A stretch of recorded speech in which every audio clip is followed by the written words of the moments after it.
Ahora nosotros vamos a ver brevemente la capa de enlace de datos, que como ya se había establecido anteriormente, permite establecer la comunicación entre diferentes puestos de trabajo, determinando si los mensajes deben subir o no a la pila de protocolos. Todo esto se realiza en una primera capa lógica,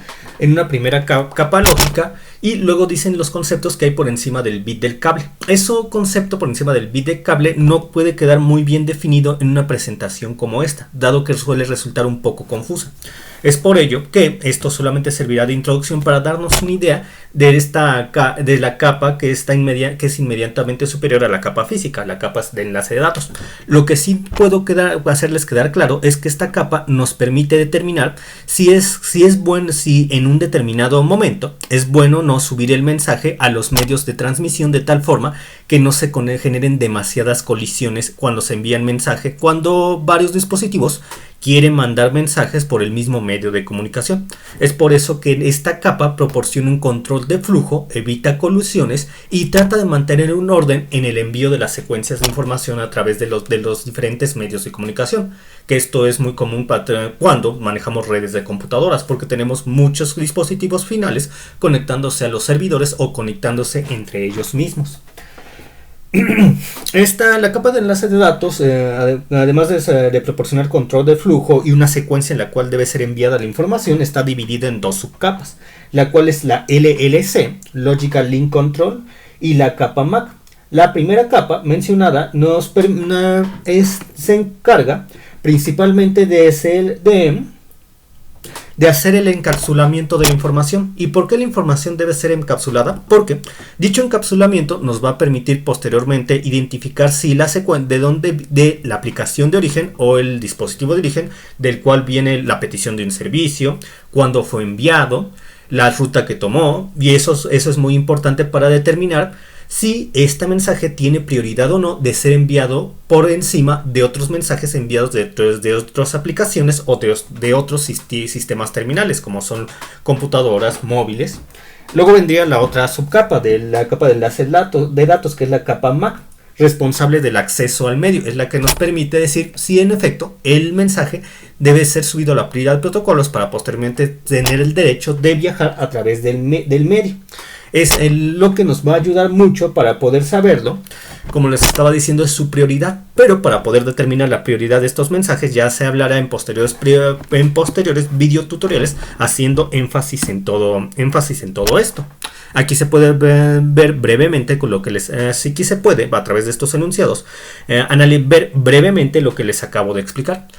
Los dispositivos más importantes en la capa de enlace de datos son los puentes y los switch, que nos permiten crear dominios de difusión y de colusión. Un dominio de colusión es aquel medio en el cual existe la probabilidad de que dos o más mensajes choquen en el momento de ser enviados a través de la red.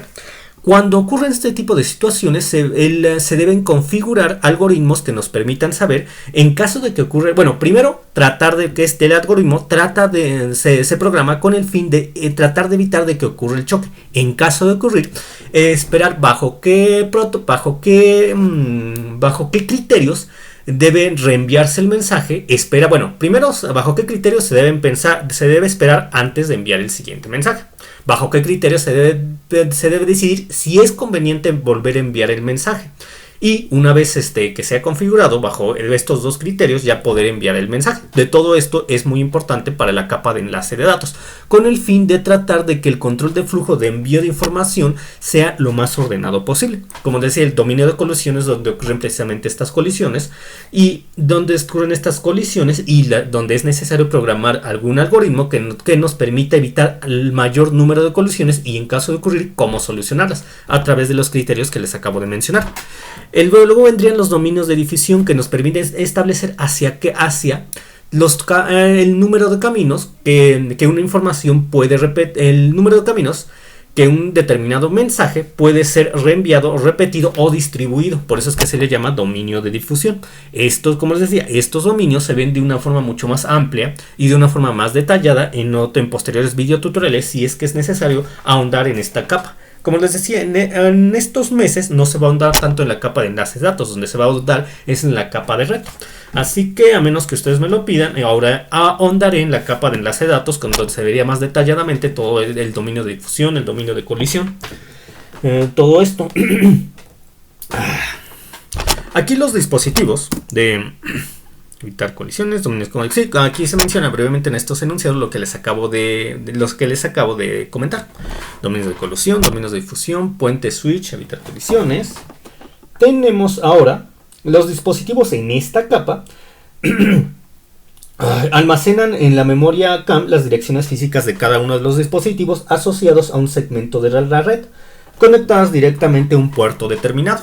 Recuerden, cuando una información parte de un puerto, se suele asignar un número de serie que nos permite identificar la aplicación de origen. Esto es muy importante para poder determinar la prioridad que tiene una información de ser enviada o la prioridad que tiene una información de ser enviada. Pero sí, de ser enviada, efectivamente.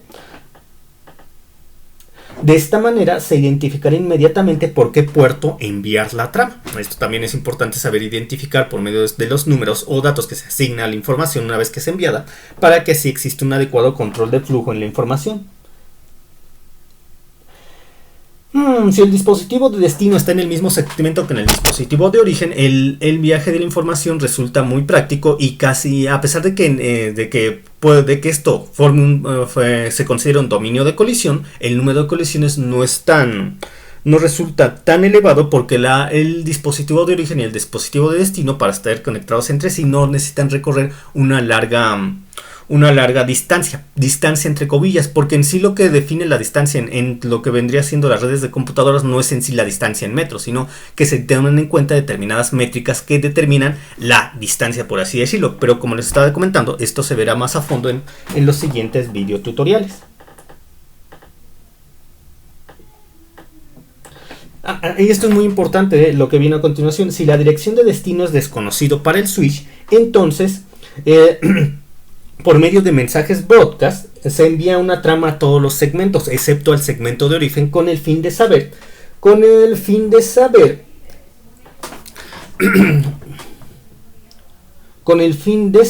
a qué dirección, con el fin de saber del dispositivo final al cual la información debe de ser enviada.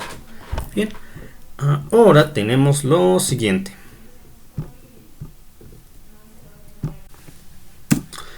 Ahora nosotros vamos a ver la NIC o tarjeta de red, la cual opera en la capa de enlace de datos. La NIC suele guardar en su ROM la dirección MAC, la cual consta de 48 bits distribuidos en 16 dígitos hexadecimales.